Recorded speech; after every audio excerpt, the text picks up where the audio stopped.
This time I'm going to do a switch replacement in my office so that I can have an electrical outlet as well as the switch for the lights, so I can plug things in a convenient place.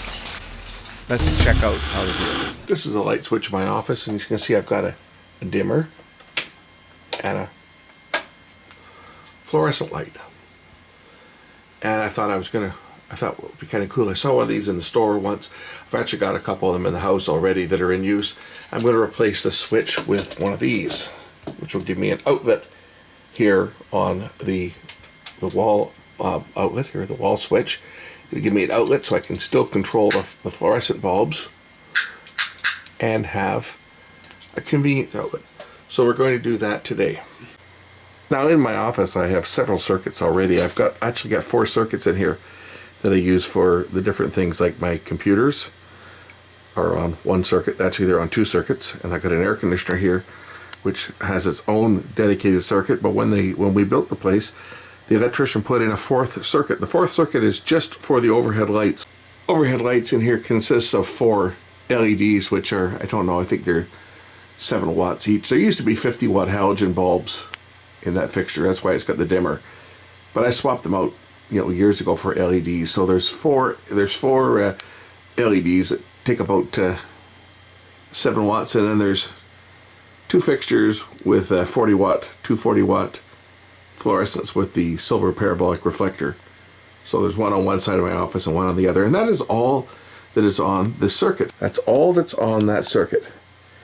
So I have lots of capacity that I can put an outlet there, and I can even draw full power through it, full 15 amps, because one 15 amp circuit is dedicated to that box for the 2 fluorescent fixtures and the one that's on the dimmer on the right for the LEDs. So first thing we'll do is we're going to swap out that switch for that combination switch plug and leave the other dimmer in place. So I got a new cover plate that will fit over the Decora on one side for the outlet and the switch, and the regular for the dimmer. First things first, we're going to shut off the power. And because this is a dedicated circuit, the rest of the power will still remain on in my office. Okay, turning off the power to my lights. The other one to my office is up here, which is where the air conditioner is on number 27. So we're going to shut that one off so that both circuits that are going to go to that box are shut off. So first things first, as you can see, the power is off. We'll remove the cover for the dimmer. I'm just going to switch my Pickwick bit to a slotted screwdriver, and we'll remove the cover plate. I'm probably going to have to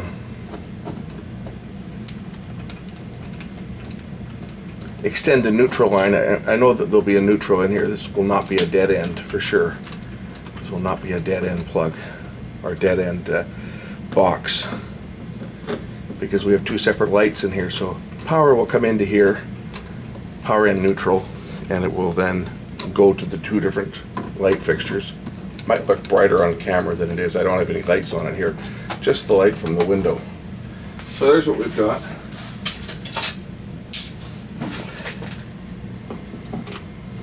I can now just remove the screws for the conventional switch, and I should have enough room to put this other one in here, even with this, the heat sink that's on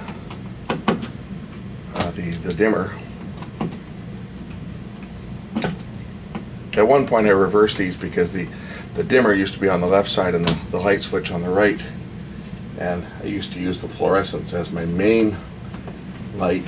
Now they're the supplemental light. I usually just use the dimmer lights, the dimmer switch.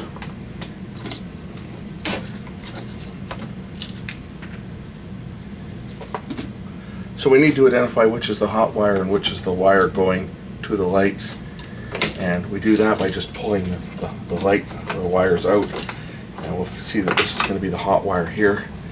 That's the hot wire. That's going to be the one going to the lights, because the other one's going to go over to the other side. And then also in here there will be the neutral.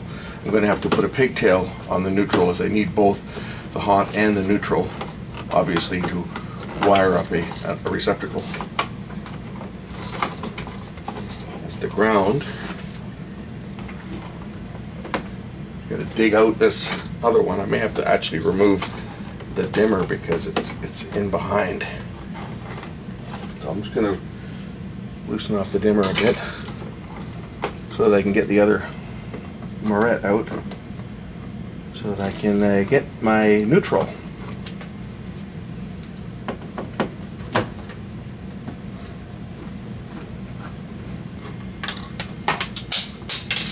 Wonderful. Okay, here's my neutral.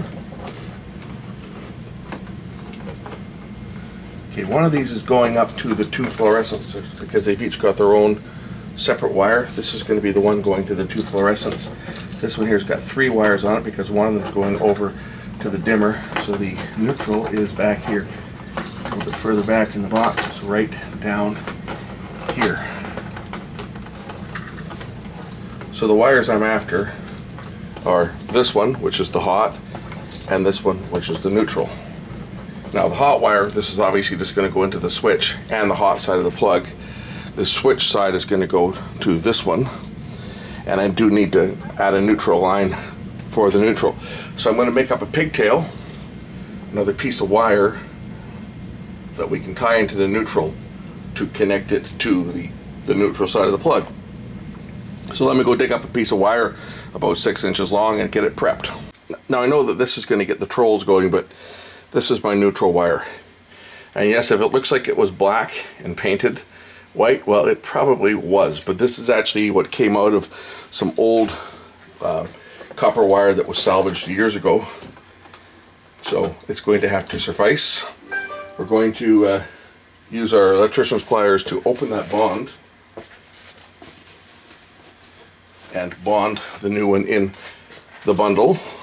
The reason I turned off the air conditioner as well is you notice the red wire in there. So there's actually 240. There's 2 circuits that come into this box, and then one of them branches off to another plug. That's why I turned it off, because that neutral could have potential on it if the air conditioner were to start. Now I can get all the neutral wires together, twist them together, and then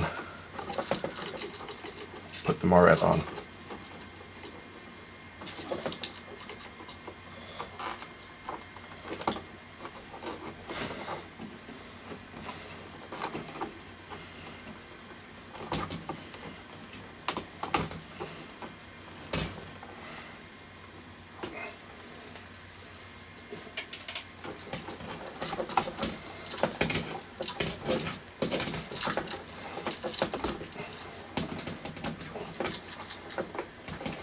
That's how you do a proper bond, an electrician's bond.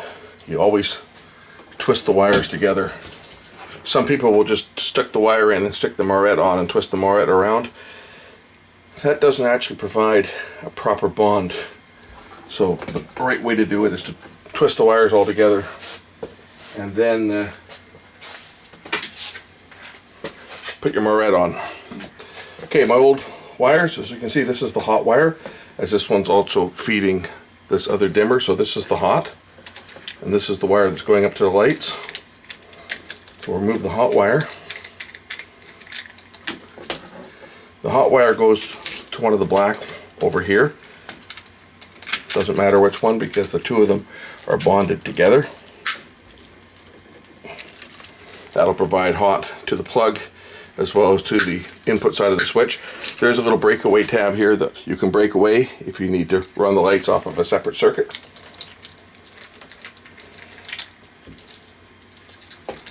The wire going up to the lights goes to the switched side.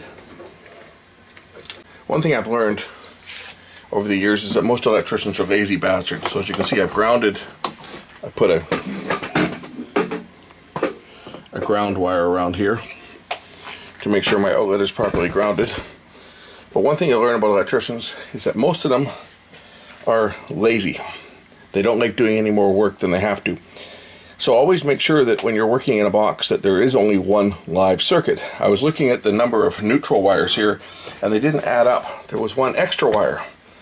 Should have been a neutral wire coming in, a neutral wire going to each of the fluorescent fixtures, a neutral wire going to the dimmable fixture. So there should have been 4 plus the ground wire that or the neutral wire added, 5. But actually there was 6. So I took a second look at it and then realized that the feeder coming in actually had a red wire as well. And that red wire, right down here, you can probably see it in the back of the box there. That red wire, that one right down in here, is actually the second circuit that's feeding the air conditioner. So what the electrician did is he pulled in a 3 conductor, like a 240 circuit, with a neutral and 2 hots, a red, black, and a white, plus your ground. The red wire he then fed out on a 2 conductor. So the red goes to a black, which goes out of the box and it goes back up the wall and ends up over on the air conditioner dedicated outlet. Rather than run another run, my light is going dead here, rather than run another run back to the panel, he brought 2 circuits into this box, hooked 1 circuit up for the lights, and then split the other circuit off over to the air conditioner. So the air conditioner sharing a common neutral with this. So had the air conditioner been turned on, which it doesn't, but had it been turned on, I would have had 120 volts potential when I opened up that neutral. I didn't because everything's off. So that's something to keep in mind, that, and I figured I better mention it here, just because the instance in this, I knew that both of them went into this box, right? But I figured it was worth mentioning if you're doing electrical work. When you see like a red wire, that could be a traveler, like for a 3-way switch, or it could be a second circuit. In this case, he fed both circuits into here and then branched off on this JB over to the other outlet. So it's just something worth mentioning. If you're doing this, make sure the whole box, entire box, is dead, and you may have to turn off more than 1 breaker. If I were to go turn on the breaker for the air conditioner, I bet you I would see some induction just in here. If I were to measure it, it wouldn't be any current, but I bet you if I were to put my meter on there, I would see a couple volts AC. Just saying. Anyway, I've got the wires. I'm stuffing the wires back into the box now. As I say, it's always fun when you got to push all these wires back in to fit things like dimmer switches in. But I think we will be able to get the switch in place, and then get the wall plate back on, and then I can turn on the power. So let's start and screw in the wall plug first, the new one. Get that in place and centered, and then get the old dimmer back in place as well. Run out of space in these boxes when you start putting these big plugs in. I tell you, they don't really make them for putting these in, especially when they use a junction box like this for branching a bunch of other circuits off.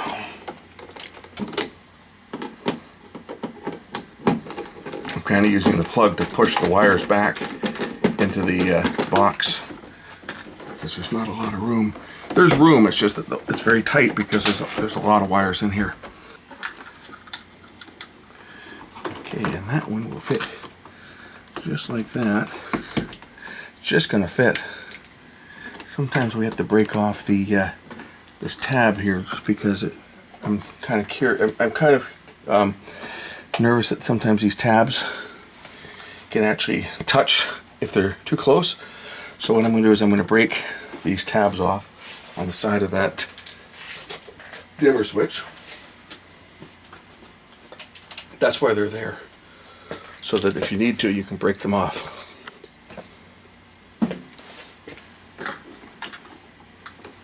This is just to give you a little more clearance.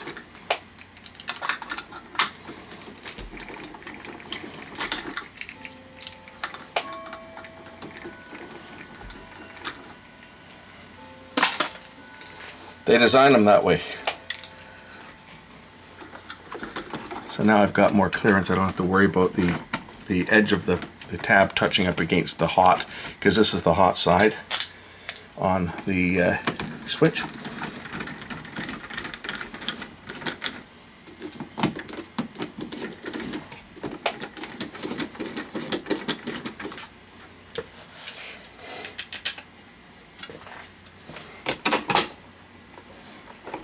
Okay, how are we for fit? Not quite. I have to make some adjustments here, I think. close.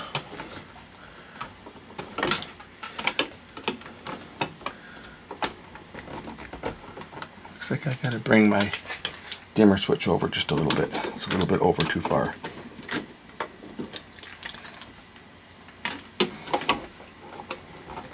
There we go, that's a bit better. Okay, we'll try this and see if they fit. Pretty close. So I should be able to get the screws to thread in. And now that we're done, we can restore power to the two circuits that we shut off during the switch swap and go in and test it. Okay, I've got the plate back on except for one screw, as one screw does not want to line up with the new switch. It's like it's off by about a millimeter. Turn the power back on. My dimming lights work, and my overhead fluorescent lights work. I'm gonna have to work on getting that that screw to go in. I'll have to figure out a way to get that screw to go in. Maybe take the plate off again and work at it, or just enlarge the hole slightly so that it can line up with the holes on the switch. But now I have a convenience outlet, a 15 amp circuit that's in a good place for when I'm testing equipment, or if I need to do something like plug my bulk tape eraser in, or something that or a vacuum cleaner. I'll plug my bulk eraser in here. This draws a bit of power, right? And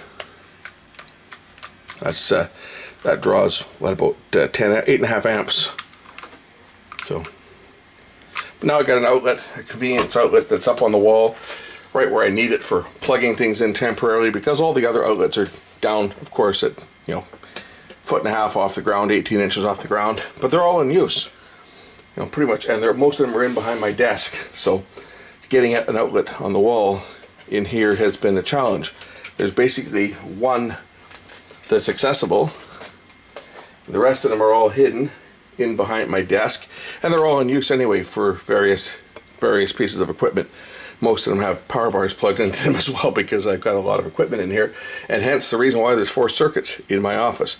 So this just gives me one extra convenience outlet. If I want to plug my phone in and charge it, or need to charge a battery or something, I can just plug it in there, set the equipment up on my there's a little countertop right next to it that's got a bunch of boxes and stuff on it, but I have an outlet that I can utilize to charge things up, or we need to plug a VCR in, like for transferring a tape or something that's just temporary.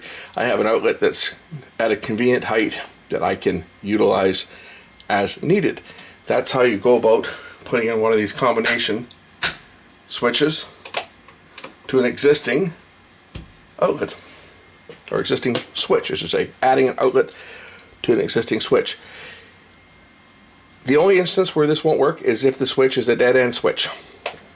And what a dead end switch is the electrical service goes into the box on the light fixture, and there's just a dead end run that's sent down to the light switch. In that case, you'll just see 2 wires, a white and a black, and a ground.